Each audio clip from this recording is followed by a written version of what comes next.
तुभ्यं नमः सकलमङ्गलकारकाय।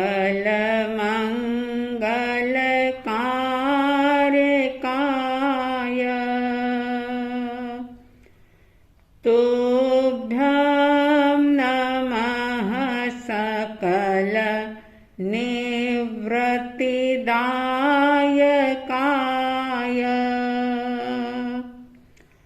तुभ्यं नमः सकलकर्म विनाशकाय।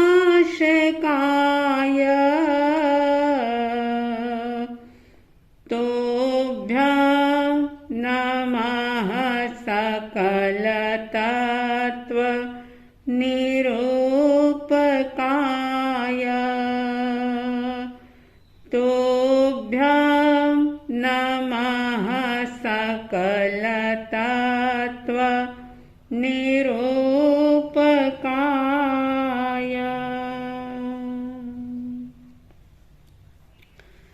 श्रद्धालु जिज्ञासु श्रोताओं, आत्मविशुद्धि के लिए और व्यवहारिक जीवन सुख और शांति के साथ जीने के लिए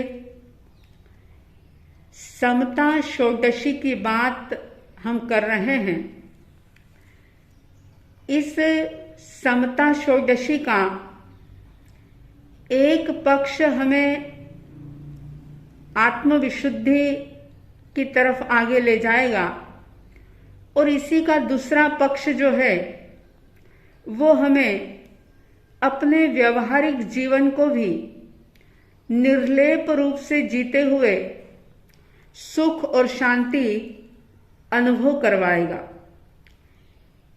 इस समता षोडशी की जो गाथा चल रही है उसमें आप सुन रहे थे, कहा था पंडित श्री रविंद्र जी आत्मन जी ने, पर द्रव्यों का दोष न देखो, क्रोध अग्नि में नहीं जलो, नहीं चाहो अनुरूप प्रवर्तन, भेद ज्ञान ध्रुव दृष्टि धरो, समता रस का पान करो, अनुभव रस का पान करो, शांत रहो, शांत रहो, सहज सदा ही शांत रहो, शांत रहो, शांत रहो, सहज सदा ही शांत रहो। इंसान की सबसे गंदी आदत कह दूं या उसकी कमजोरी या अनादिकाल के कुसंस्कार कि व्यक्ति पर द्रव्य का दोष देख करके क्रोध की आग में जलने लग जाता है। 6 द्रव्य होते हैं। बहुत विस्तार की बात नहीं करते हुए, 6 द्रव्य का विशद विवेचन ना करते हुए मैं सिर्फ जीव द्रव्य और पुद्गल द्रव्य की बात ही आपके सामने कर रही हूं। 6 द्रव्यों में एक जीव द्रव्य भी है और एक पुद्गल द्रव्य भी है।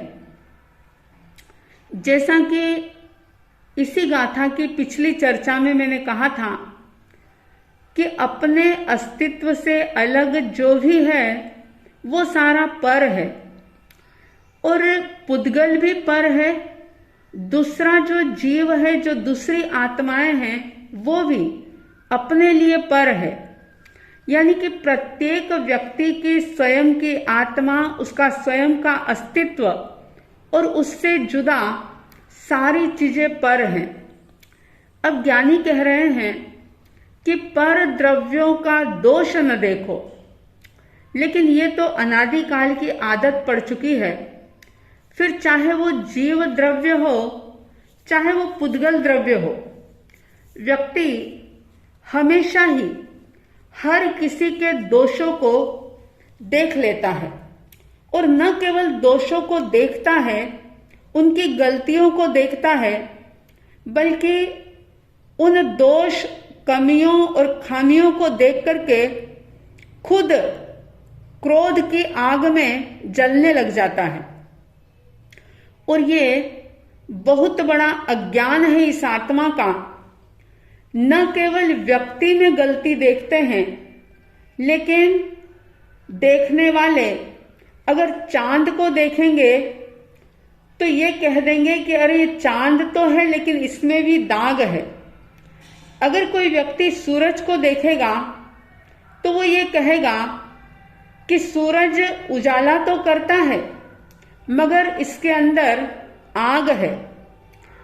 समंदर की सौंदर्य को ना देख करके वो ये कहेगा कि समंदर में पानी तो बहुत है, चाहे इसे रत्नाकर कहा जाता हो, बहुत अमूल्य मोती इसके अंदर छुपे हुए हो, लेकिन इस समंदर के अंदर खारापन है।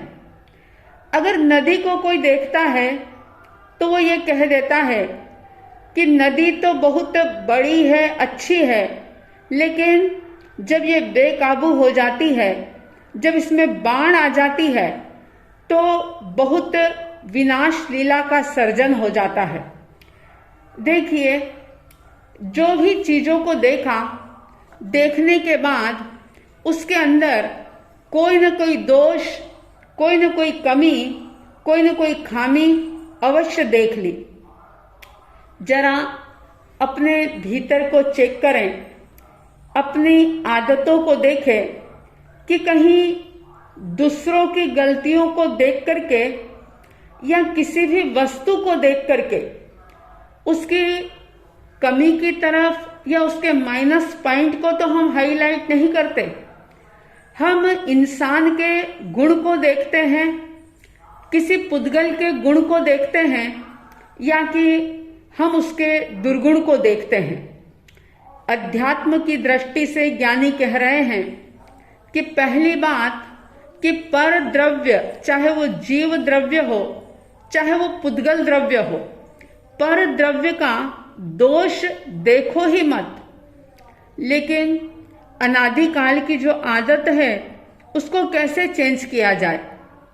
तो हम इतना अवश्य कर सकते हैं कि अगर हम दोष को देखने से अपने आप को नहीं रोक सकते तो अपनी आदत में थोड़ा सुधार करें। दोष देखना है तो स्वयं के देखें, अपनी दृष्टि को थोड़ा विशाल बनाएं, क्योंकि अगर स्वयं के दोष देखेंगे तो उस पर पश्चाताप होगा, और पश्चाताप के साथ साथ उस दोष को दूर करने का प्रयास भी होगा। और अगर हम दूसरों के दोषों को देखेंगे तो दूसरों के दोषों को देखने में व्यक्ति अपने आप को दूरबीन की तरह बना लेगा। पर द्रव्य का छोटा सा दोष भी उसे बहुत बड़े रूप में नजर आएगा। इसलिए ज्ञानी कह रहे हैं कि पर द्रव्यों का दोष ना देखो, मगर अक्सर होता यह है कि व्यक्ति पर द्रव्य का दोष तो देखता ही है, लेकिन किसी एक व्यक्ति की एक गलती के लिए वो पूरे खानदान को ही दोषी ठहरा देता है। कई बार पूरे डिपार्टमेंट को ही दोषी करार दे देता है, और एक व्यक्ति के एक दोष के कारण पूरे खानदान को दोषी ठहरा देना, पूरे समाज को दोष दे देना समझदारी नहीं है। जिस व्यक्ति के अंदर दोष देखे जा रहे हैं उसके अंदर गुण भी तो रहे होंगे, लेकिन इंसान की दृष्टि सिर्फ दोषों की तरफ चली जाती है और वह खुद के दोषों को ना देख करके दूसरों के दोषों को देखता है, और न केवल देखता है लेकिन उनके दोषों को देख करके क्रोध की आग में जलने लग जाता है, गुस्सा करने लग जाता है। आग के अंदर ऐसा तमतमाता है गुस्से में कि वह कई प्रकार के अनर्थ कर बैठता है। ज्ञानी कह रहे हैं, पर द्रव्यों का दोष न देखो, क्रोध अग्नि में नहीं जलो। आप विचार करें, अगर ज्ञानी भगवंतों ने, फिर चाहे वो ऋषभदेव परमात्मा हो, पार्श्वनाथ भगवान हो, गजसुकुमार मुनि हो, मेतारज मुनि हो, या अन्य कोई भी ऐसे परमात्मा जो हुए हैं जिन्होंने कैवल्य को प्राप्त किया, उन्होंने अगर पर का दोष देखा होता तो उन्हें कैवल्य की प्राप्ति नहीं होती, वे मुक्त अवस्था को प्राप्त नहीं कर पाते।